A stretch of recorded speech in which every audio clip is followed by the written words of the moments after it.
Hello, Sanger teachers. We hope you guys aren't feeling too much under pressure about this Elluminate testing.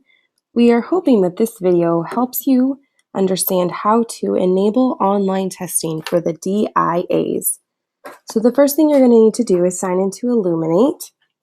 This is the dashboard for Elluminate, so once you're signed in, it should look like this. You're going to want to go to Assessments and then List Assessments. Now you may have some other things selected, so just go ahead and click Clear before you even start searching.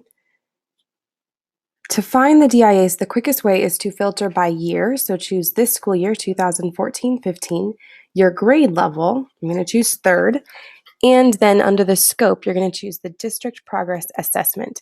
Now to make it even faster, I'm going to type in orange because that is the progress, the DIA that I'm looking for right now. And then I'm going to click Search. And you'll see my 2 items that came up are the Sanger USD Grade 3 ELA Orange Interim Assessment and 3rd grade Math Orange Interim Assessment. So you're going to pick one of those 2 since you're going to have to do the same thing for both. I'm just going to go with ELA and I'm going to click that. And it's going to take me to an overview of this assessment. Now, after your students have taken it, you'll see a graph right in this big open space with how they performed. If you want to go look through the standards or the question groups and the questions themselves, by all means, if you haven't seen it already.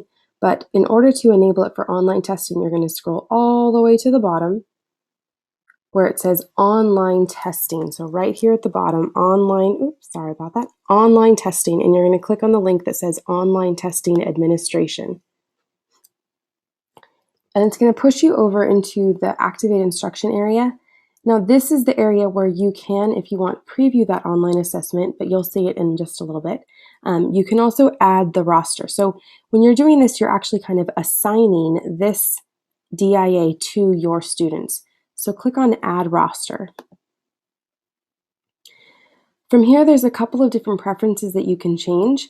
You'll probably want to change this testing window start date and end date to fit with the DIA window that fits for your grade level. You might also want to change this time of day to a daily window. This will make it so that the students cannot go home and take the tests at home. I'm just going to change it to 12:30 p.m.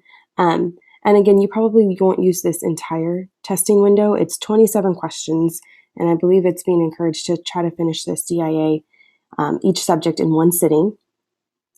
By default, this is set for a 1-week window, but again, you can change that. The rest of these you can leave as the default settings.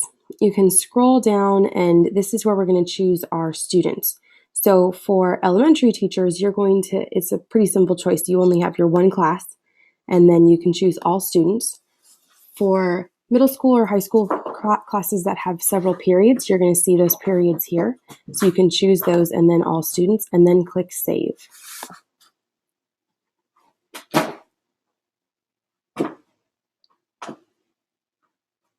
And wait patiently as it saves.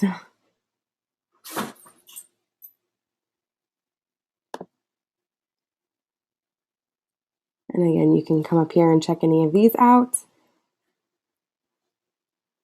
It's working. There we go.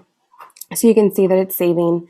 It says your site, it should say your name, what the assessment itself is still up there, and then how many students. So as it works through, it's saving. Now, in order for the students to take this online assessment, they're going to have to go to a different website, which is the Home Connect.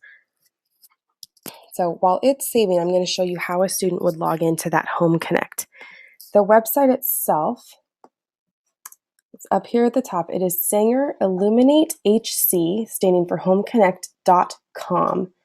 So sanger.illuminatehc.com, and that's the Home Connect. This is the same website that parents will eventually go to check out the grades for the kindergarten through 5th grade student, or the teachers that are using the Elluminate gradebook, but all students will go here in order to take assessments. So you'll click on the student tab. Their username is just their ID number, and their password, the first generic password is student. It might prompt them to change their password, but you probably just want to have them keep it as student.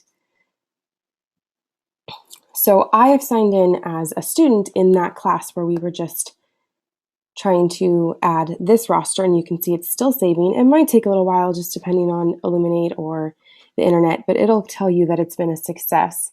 And then once it's been a success, the students will find their assessment right in here in their main dashboard. Now, depending on the window that you choose, it might not automatically be placed here. It might be waiting for that window. So when I click on assessments, it's not here. Now that could be because it's either still saving or loading, or because I told it to wait for a separate window and the time of day testing doesn't match when I'm doing it right now at 11 p.m. So it'll show up though if you choose the correct times and days and the students are signing in within that window. So that's where they will find it. And again, once they take the assessment, for the most part, the scores will be graded by Elluminate. The constructed responses or rubric scores, the teacher will have to go in and grade them, and they'll be able to do that back in just the assessment overview. Once the scores are in there, they would click there on overview and some of those questions and responses, and you can enter and edit those responses depending if there's a rubric or a constructed response. All right, I hope that answers all questions, and have a great day.